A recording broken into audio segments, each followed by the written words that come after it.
जय हिंद दोस्तों, स्वागत है सभी का। रेलवे ग्रुप डी का एग्ज़ाम इस सदी का सबसे बड़ा और सबसे आसान कंपटीशन होने जा रहा है। ये बात मैं क्यों कह रहा हूँ, और ये बेरोज़गारों के लिए, जो बेरोज़गार हैं उनके लिए गोल्डन चांस है। ये सारी बातें मैं इसलिए नहीं कह रहा कि इसमें लाखों की रिक्तियाँ हैं या लाखों के पद है, बल्कि ये बात मैं रेलवे ग्रुप डी के पीछे के जो एग्ज़ाम हुए हैं या पीछे के जो पैरामीटर्स हैं उनकी केस स्टडी करने के बाद ये बात कह रहा हूँ। 10 मिनट के इस वीडियो में सभी पैरामीटर की तथ्यात्मक और तुलनात्मक विश्लेषण के बाद आप खुद समझ जाएंगे कि मैं ये बातें किस लिए कही है। सिर्फ 10 मिनट का ये वीडियो है जिसमें हम उन सभी फैक्टर्स की बात करेंगे जिनके बेसिस पे आप खुद ये जान जाएंगे कि रेलवे ग्रुप डी का एग्ज़ाम जो है वो आपके लिए कितना आसान है और आप उसे कैसे फाइट कर सकते हो। इसमें हम मुख्यतः 5 से 6 फैक्टर की बात करेंगे जिसमें हम ये देखेंगे कि रेलवे ग्रुप डी का एग्ज़ाम जो है वो कितना आसान और कितना सरल होने जा रहा है। तो इसमें सबसे पहले हम जिस फैक्टर की बात कर रहे हैं वो बात कर रहे हैं वैकेंसीज़ की। कंपेयर कर रहा हूं। देखिए, सबसे पहले हम ग्रुप डी के 2019 की बात कर लें जो अब चल रहा है। इसके अंदर आपको टोटल वैकेंसी जो है वो देखने को मिल रही है 1,03,769, जबकि इस वैकेंसी के लिए टोटल जो एप्लीकेशन फिल किए गए हैं वो है 1,15,67,248। ठीक है, और इस हिसाब से अगर हम कंपटीशन का रेशो देखें तो वो आता है 112, यानी 112 व्यक्तियों पर एक सीट का कंपटीशन आ रहा है। ये तो है इस साल का 2019 के लिए जो एग्ज़ाम अब चलेगा उसके लिए। उससे पहले मैं आपको 2018 की तरफ लेके चलूँ तो 2018 में देखिए टोटल वैकेंसीज़ कितनी थी, 62,907, और टोटल एप्लीकेशन जो फिल किए गए थे वो थे 1.89 करोड़, और कंपटीशन जो था उस समय था 301 व्यक्तियों पर एक सीट। अब देखिए इन दोनों को, सबसे पहले यहीं पे देखिए, आप कंपेयर कर लीजिए, आपको अच्छे से दिख रहा है कि वहाँ पे कंपटीशन 112 का था और यहाँ पे कंपटीशन जो है वो 301 का है। मीन्स दोगुने से भी कम कंपटीशन है अब की बार। इस साल की बात कर रहा हूँ जो 2019 का एग्ज़ाम होगा आपका, चाहे वो कभी हो, अक्टूबर में हो या नवंबर में, उस कंपटीशन की बात कर रहा हूँ। तो पहला फैक्टर तो यही आया जिसमें मैं अगर हम कंपेयर करें दोनों की वैकेंसीज और टोटल एप्लीकेशन को, तो जो कि 2.7 टाइम्स जो है वो कम है, 2.7 गुना कम है। और इस हिसाब से अगर हम बात करें कि आपकी जो मेरिट या कट ऑफ आएगी उसमें क्या प्रभाव पड़ेगा तो आपकी कट ऑफ जो है वो 4 से 5 नंबर कम होगी। किसके मुकाबले? जो पिछले साल आपकी कट ऑफ रही थी उसके मुकाबले। पहला फैक्टर तो अपना ये है। उसके बाद हम बात करते हैं दूसरे फैक्टर की, जो क्या कह रही है, प्रीवियस ईयर कट ऑफ की। जी हाँ, पिछले साल जो कट ऑफ रही थी उसकी बात। ये देखिए आरआरसी ग्रुप डी 2018 की कट ऑफ मैंने यहाँ पे लिख रखी है, जिसमें मैंने हर कैटेगरी वाइज लिख रखा है, जैसे यूआर, ओबीसी, एससी, एसटी सभी की, और सभी की हाईएस्ट और लोवेस्ट जो आपकी कट ऑफ रही थी वो मैंने यहाँ पे लिख रखी है।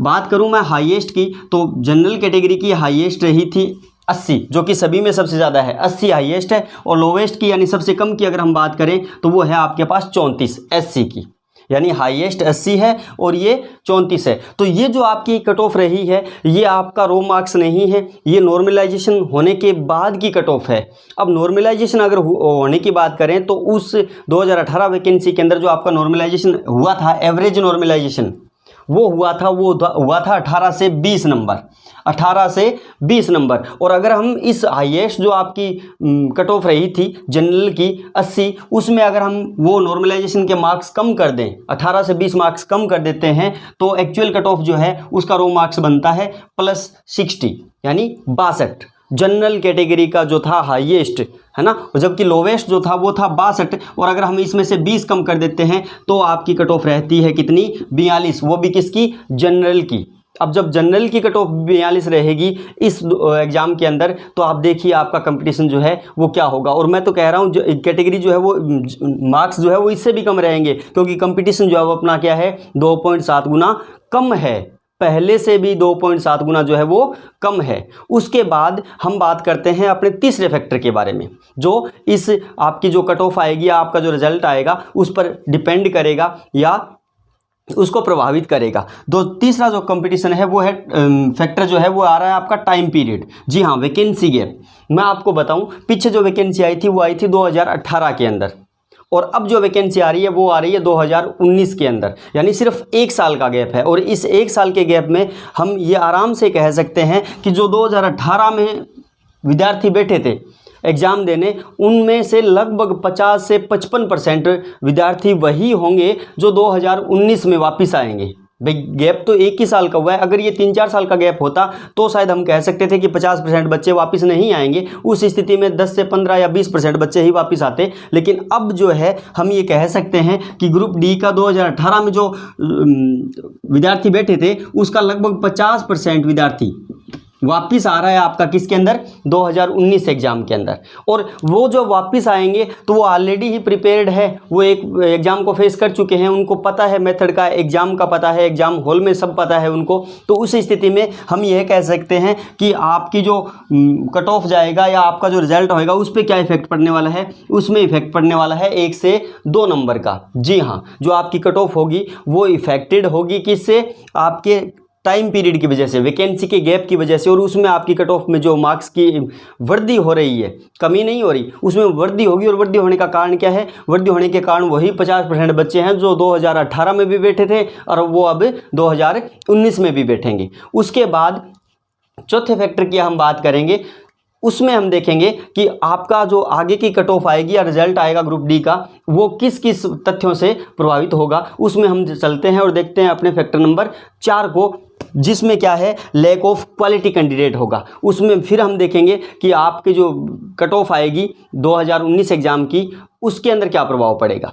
ठीक है, तो चलिए फिर आगे देखते हैं। तो नेक्स्ट फैक्टर जो आ रहा है वो आ रहा है आपके लैक ऑफ क्वालिटी कैंडिडेट। जी हाँ, लैक ऑफ क्वालिटी कैंडिडेट। देखिए, जब आपका ये 2019 का एग्ज़ाम होगा, लगभग ये आपका अक्टूबर या नवंबर में जब भी होगा, तो तब तक आपका एपीएल का और टेक्नीशियन का नियुक्ति हो चुका होगा। उसके अलावा जूनियर इंजीनियर का भी और ग्रुप डी का भी, जो 2018 में वेटिंग में थे, उनका नियुक्ति हो चुका होगा। और उस स्थिति में एएलपी या टेक्नीशियन का जो होंगे वो है 64,371 भर्तियाँ जो फिल हो चुकी होंगी। जूनियर इंजीनियर 14,033 भर्तियाँ और ग्रुप डी का 62,907।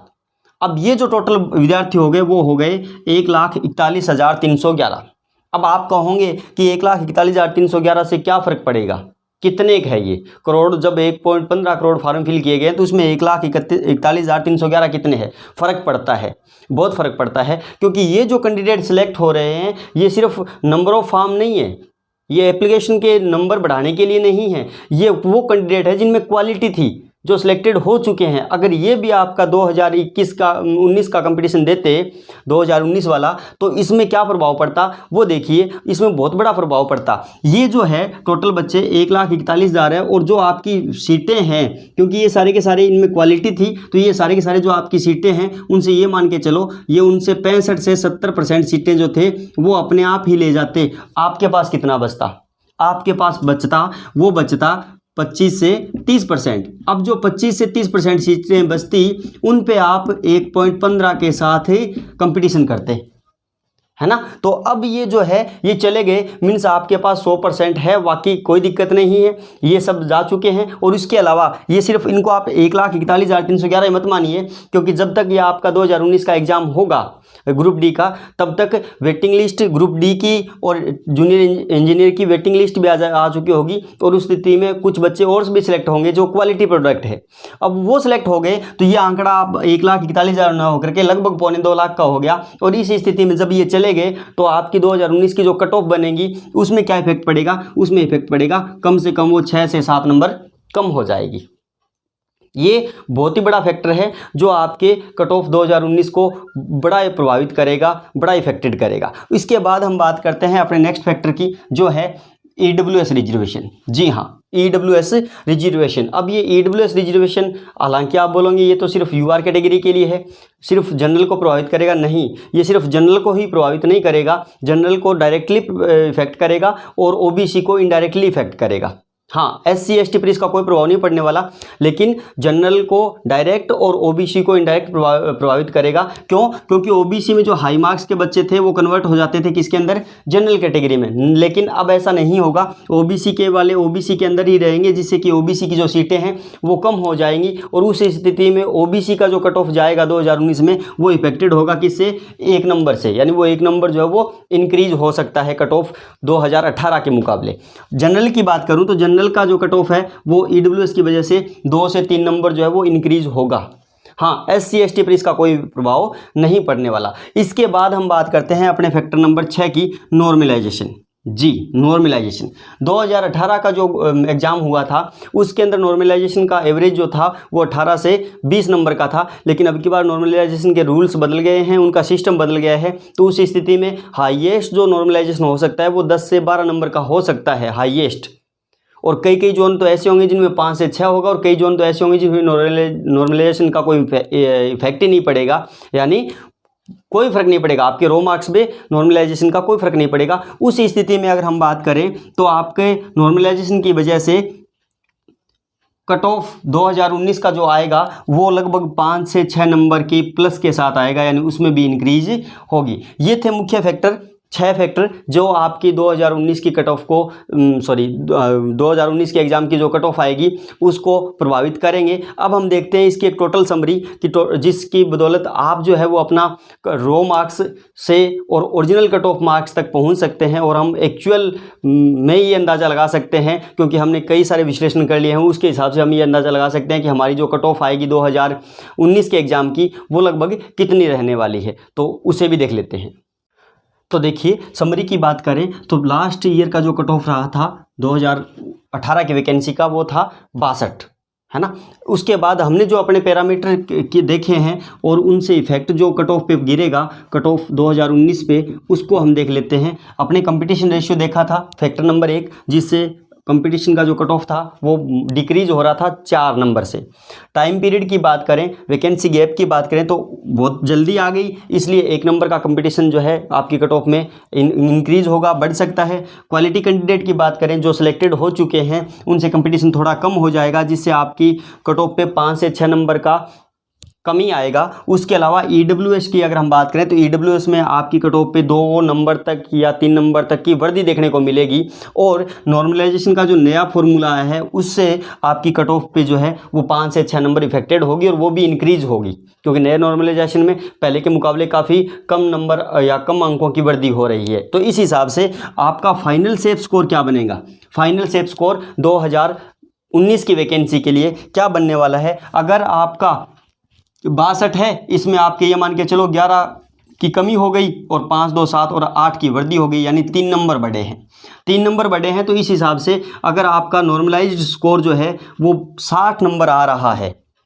60 नंबर नॉर्मलाइजेशन। अगर रो मार्क्स की बात करें तो रो मार्क्स आप ये 5 नंबर इसमें कम कर दो, 55 नंबर मान सकते हो। तो 55 नंबर के अंदर आप कितने भी हाई कंपटीशन में चले जाओ, चाहे चंडीगढ़, कोलकाता, इलाहाबाद और अहमदाबाद जैसी खतरनाक जोन्स में भी चले जाओगे तो आपका सिलेक्शन पक्का है, चाहे आप किसी भी कैटेगरी से रखते हो। अगर आपका 55 का स्कोर आ रहा है तो आप 100% सेफ हो, आप एकदम क्लियर से सिलेक्ट हो जाओगे। तो ये थी मेरी विश्लेषण की कथा। अगर आपको ये विश्लेषण अच्छा लगा हो तो प्लीज़ वीडियो को लाइक जरूर करें। चैनल अगर आपने सब्सक्राइब नहीं किया हो तो प्लीज़ चैनल का भी सब्सक्रिप्शन ले लें। मिलूंगा नेक्स्ट वीडियो में, तब तक के लिए जय हिंद, जय भारत।